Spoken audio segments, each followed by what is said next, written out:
आज हमारे साथ जुड़े हैं एलकेपी सिक्योरिटीज के रूपक डे। रूपक जी, बहुत बहुत स्वागत है आपका। वेलकम टू ईटी नाउ स्वदेश। और जैसा कि हम बात कर ही रहे थे रूपक जी, मार्केट देखिए ब्लड बात कह सकते हैं देखने को मिल रहा है। अभी काफ़ी नीचे चला गया है मार्केट, यूएस ईरान की खबर हो, तमाम ट्रिगर्स के चलते आज मार्केट जो है निचले स्तरों पर कामकाज करता हुआ फिलहाल तो हमें नजर आ रहा है। आपका क्या आउटलुक है, क्या आगे चल के मार्केट रिकवर करेगा सेकेंड हाफ में? जी देखिए, मार्केट सेंटिमेंट खराब है, थोड़ा बहुत वीकनेस है। हायर एंड पे सस्टेन नहीं कर पाए। एक ब्रेकआउट आया था बट हायर एंड पे सस्टेन नहीं कर पाया। और आज हायर एंड पे अराउंड 24,100 के आसपास निफ्टी को रेजिस्टेंस मिला। बट हमें देखना है कि सपोर्ट जो है 23,800 उस सपोर्ट के ऊपर सस्टेन कर पाता है कि नहीं। शॉर्ट टर्म में अगर 23,800 के ऊपर सस्टेन कर गया तो प्रॉब्लम नहीं। बुल्स के लिए रिकवरी में वापस एक बार 24,300 24,000 की 300 के ऊपर भी जा सकता है। बट फिलहाल देखना पड़ेगा कहाँ तक करेक्शन एक्सटेंड होता है। 23,800 के नीचे रियल वीकनेस चालू होगा। Till then bulls are safe. और बैंक निफ्टी की बात करें तो बैंक निफ्टी में सेंटिमेंट पॉजिटिव रहेगा शॉर्ट टर्म की लिहाज से, जब तक 57,300 के ऊपर सस्टेन करता है। तो करेक्शन आ सकता है but buy on team strategy अपनाना चाहिए with stop loss of 57,300। Higher end पे रिकवरी में 58,000 तक जा सकता है। बिल्कुल ठीक। तो ये सलाह बाजार पर इस वक्त आती हुई और स्टॉप लॉस टारगेट भी आपको बता दिए गए हैं स्ट्रैटेजी के लिए। आगे बढ़ेंगे, सवाल जवाब के सिलसिले को शुरू करेंगे। पहला सवाल हमें यूट्यूब के जरिए आया है। हस्ती शाह का सवाल है, पीएन गाडगिल ज्वेलर्स के शेयर इनके पास 31 क्वांटिटी है और 480 इनका बाइंग प्राइस है। इन लेवल्स पर पूछना चाहते हैं एग्जिट करें या फिर होल्ड करके चले, क्योंकि शॉर्ट टर्म का नजरिया इनका है। रूपक जी, आपने सवाल सुना। 1474 का प्रॉफिट इन लेवल्स पर होता हुआ पीएन गाडगिल की बात करें तो 527 के लेवल पे कामकाज कर रहा है। करीब 1% के आसपास की गिरावट आज देखी जा रही है। लेकिन ये मई के आसपास हमने देखा था एक बहुत ही शार्प डिक्लाइन यहाँ शेयर में आया था। उसके बाद लगातार डाउन ट्रेंड बना हुआ है। क्या आउटलुक रहेगा आगे के लिए शॉर्ट टर्म के लिहाज से? जी देखिए, उनको मैं रिकमेंड करूंगा कि 525 का स्टॉप प्रॉफिट डाल के होल्ड कर सकते हो, क्योंकि रिसेंट जो चार्ट मैं देख रहा हूँ कि नेगेटिविटी है स्टॉक में। बट 525 का एक सपोर्ट है, वो टूटा तो नेगेटिविटी और इंक्रीज हो सकता है। तो hold with stop loss of 525। 525 के स्टॉप लॉस के साथ होल्ड करने की सलाह रहेगी पीएन गाडगिल ज्वेलर्स को। और आगे चलते हैं, अगला सवाल ले लेते हैं। अगला सवाल हमारे पास ट्विटर से आया है रमन सिन्हा का। और रूपक जी, ये स्विगी को लेकर क्वेरी आई है हमारे पास। 354 शेयर्स हैं स्विगी के इनके पास, तो 389 इनका खरीद भाव रहा है। सवाल इनका है कि होल्ड करना चाहिए या फिर बेच देना चाहिए, क्योंकि ऑफ कोर्स इस वक्त नुकसान झेल रहे हैं। 237 के लेवल्स इस वक्त हम देख पा रहे हैं। इनके खरीद भाव से काफ़ी नीचे आ चुका है स्टॉक, और देखिए 53,000 के आसपास का इनको नुकसान भी हो रहा है। ऐसे में क्या स्ट्रैटेजी रहनी चाहिए? अभी होल्ड करें, क्या आगे अच्छे लेवल्स नज़र आ सकते हैं, या निकल के कहीं किसी दूसरे स्टॉक में इन्वेस्ट करना चाहिए?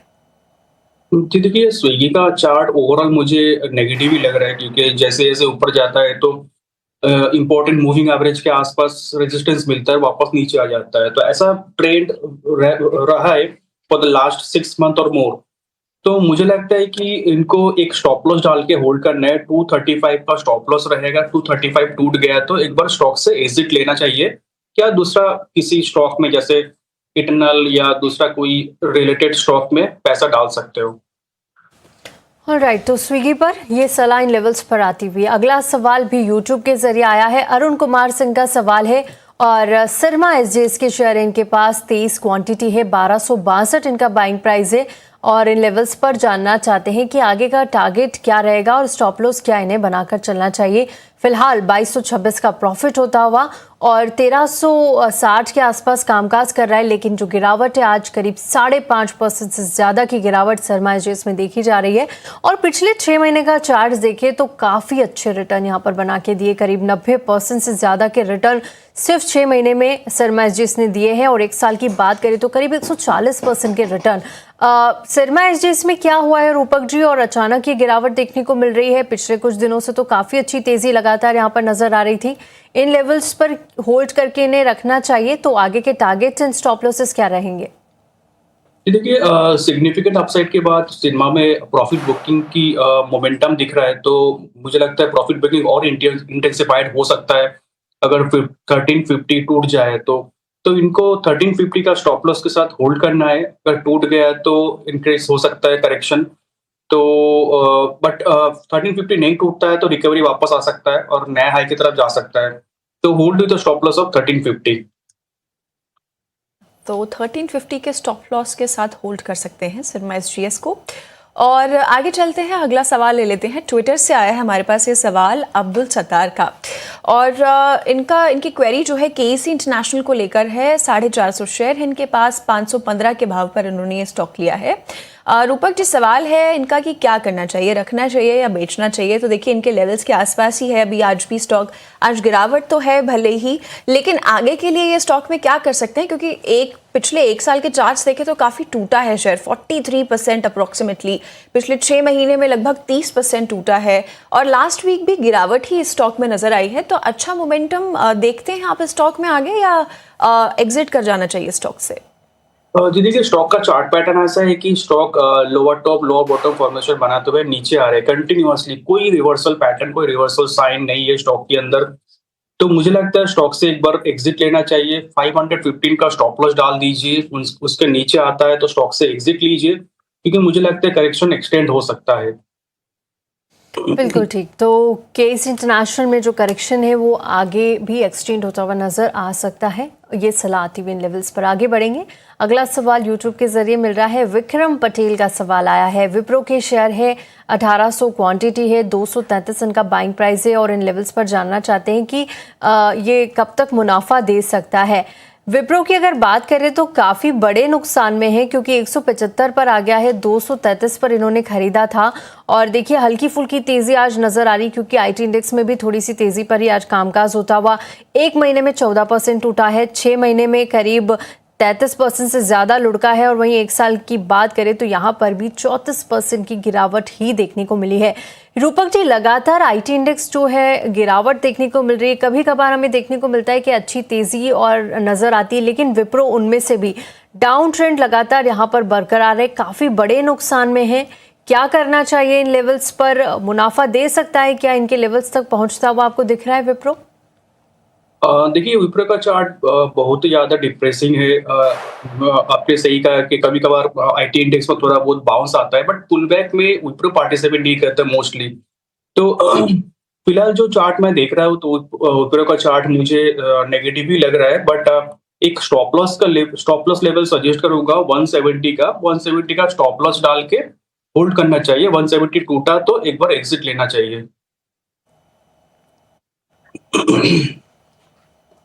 जी, तो विप्रो को लेकर ये सलाह आती हुई, और आगे चलते हैं, अगला सवाल ले लेते हैं। अशोक का ये सवाल है, वारी रिन्यूएबल एनर्जी को लेकर है, और 45 शेयर्स है इनके पास रूपक जी। और देखिए बात करें फिलहाल वारी रिन्यूएबल्स की, तो आज तो खैर गिरावट हमें नज़र आ रही है, लेकिन पिछले एक महीने में थोड़ा बहुत उठा है स्टॉक। लास्ट 6 मंथ्स में भी अप्रॉक्सीमेटली 7% अप है।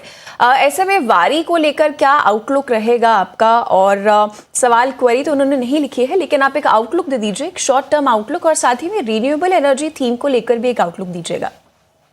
देखिए, पर्टिकुलर स्टॉक के बारे में बताना चाहूंगा। रिसेंटली एक कंसोलिडेशन ब्रेकडाउन दिया स्टॉक ने। डेली चार्ट पे एक कंसोलिडेशन चल रहा था पिछले एक महीना का, और आज स्टॉक ने ब्रेकडाउन दिया। तो सेंटिमेंट अराउंड द स्टॉक मुझे बहुत ही नेगेटिव लग रहा है। करेक्शन एक्सटेंड हो सकता है टूवर्ड्स 2700 2650 तक करेक्शन एक्सटेंड हो सकता है। तो यहाँ से मुझे लगता है पोजीशन है तो पोजीशन थोड़ा कम करना चाहिए स्टॉक के अंदर से, और नीचे करेक्शन एक्सटेंड हो सकता है।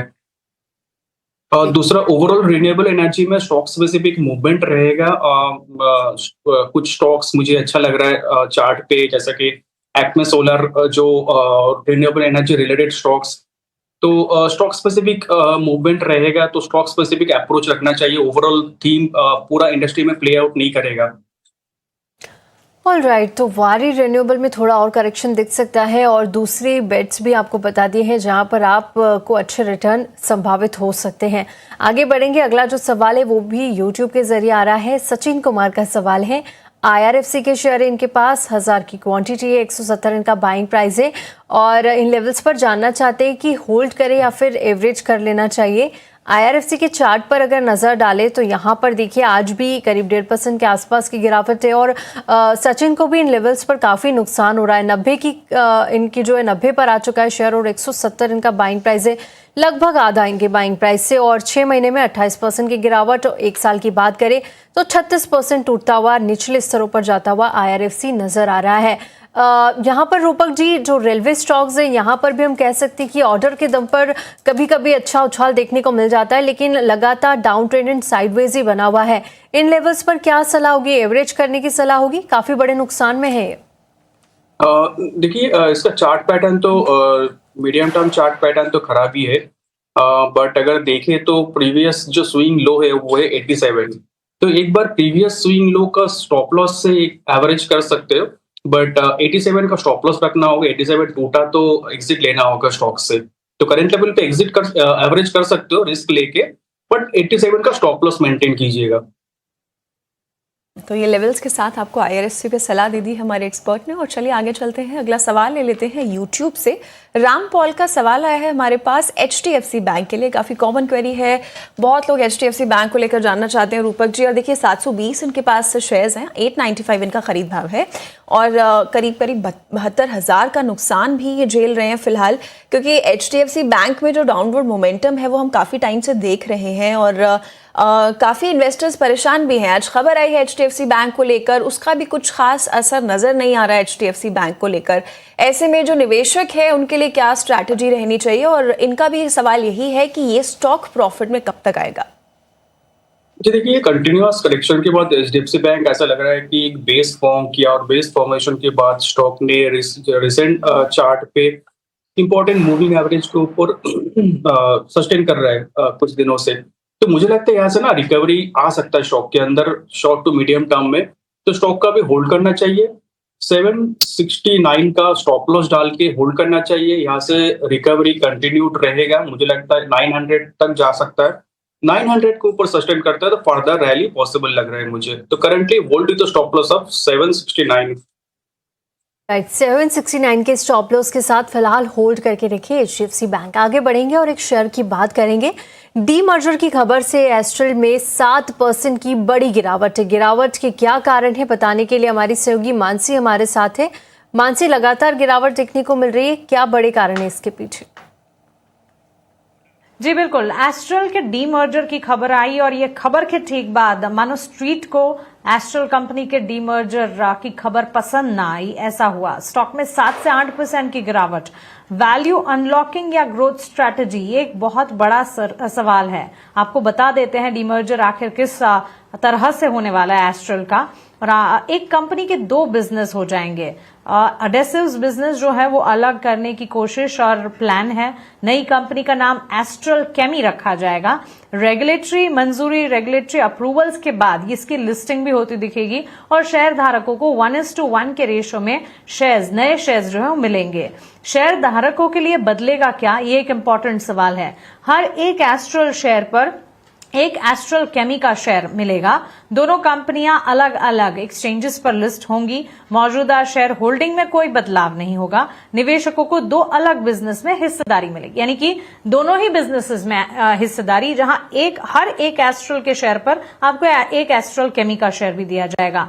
अब ये डीमर्जर की जरूरत आखिर क्यों पड़ी, कंपनी ने फैसला आखिर क्यों लिया? दरअसल पाइप्स और एडेसिव्स के बिजनेस अलग होंगे और दोनों बिजनेस के फोकसेस अलग है, ये कंपनी के मैनेजमेंट का मानना था और इसीलिए दोनों बिजनेसेस को अलग करने का फैसला भी लिया गया। बेहतर मैनेजमेंट और कैपिटल एलोकेशन के लिए यह फैसला लिया गया। अब यहां से आगे वैल्यू अनलॉकिंग की उम्मीद जरूर है, लेकिन फिलहाल ये खबर के ठीक बाद एस्ट्रल के स्टॉक प्राइस में एक शॉकिंग रिएक्शन, डाउनसाइड एक्शन देखने को मिला है। निवेशकों के लिए इसमें क्या है? देखिए, सबसे बड़ा सवाल कि क्या वैल्यू अनलॉक खुलेगा।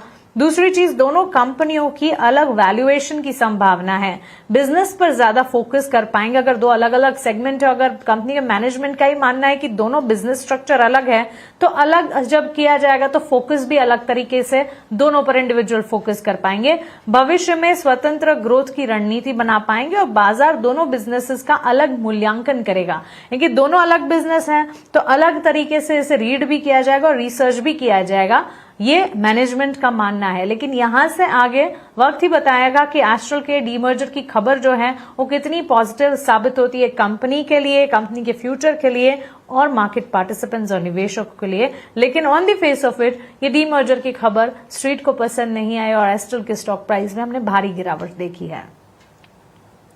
शुक्रिया मानसी आपका। और चलिए एक टेक्निकल व्यू भी ले लेते हैं एस्ट्रल पे। रूपक जी, एस्ट्रल में डीमर्जर का ऐलान हुआ और उसके बाद बड़ी गिरावट देखने को मिल रही है। 7% की वैल्यू अनलॉकिंग के लिए यहाँ पर कंपनी डीमर्जर करती हुई दिख रही है। कैसे देख रहे हैं आप इस डीमर्जर की खबर को और क्या लग रहा है आपको, आगे एस्ट्रल में ऐसे ही गिरावट जारी रहेगी या फिर कुछ पॉजिटिव इम्पैक्ट भी देखने को मिलेगा? जी देखिए, एस्ट्रल ने आज ब्रेकडाउन दिया है। पिछले कई दिनों का जो कंसोलिडेशन पैटर्न बना के रखा था, उस पैटर्न का ब्रेकडाउन आया है और ब्रेकडाउन विद लार्ज वॉल्यूम आया है। तो ये सिग्निफिकेंट ब्रेकडाउन के हिसाब से कंसिडर किया जाएगा और मुझे लगता है सेंटिमेंट वीक रहेगा। बट एक सपोर्ट है 1330 पे, 1330 का सपोर्ट मेरे ख्याल से फ्रेजाइल रहेगा और ब्रेकडाउन उसके नीचे भी आ सकता है। तो फिलहाल जिनके पास है वो पोजीशन रिड्यूस कीजिए और होल्ड कीजिए स्टॉक को। तो जिनके पास है वो पोजीशन रिड्यूस कर सकते हैं और होल्ड कर सकते हैं, ये सलाह दी हुई एक्सपर्ट्स के थ्रू। तो HAL में डिविडेंड का ऐलान हो गया है। जो निवेशक हैं वो ख़ास ध्यान रखें इस स्टॉक को लेकर और जो रिकॉर्ड डेट है वो 14 अगस्त फिलहाल बताई गई है।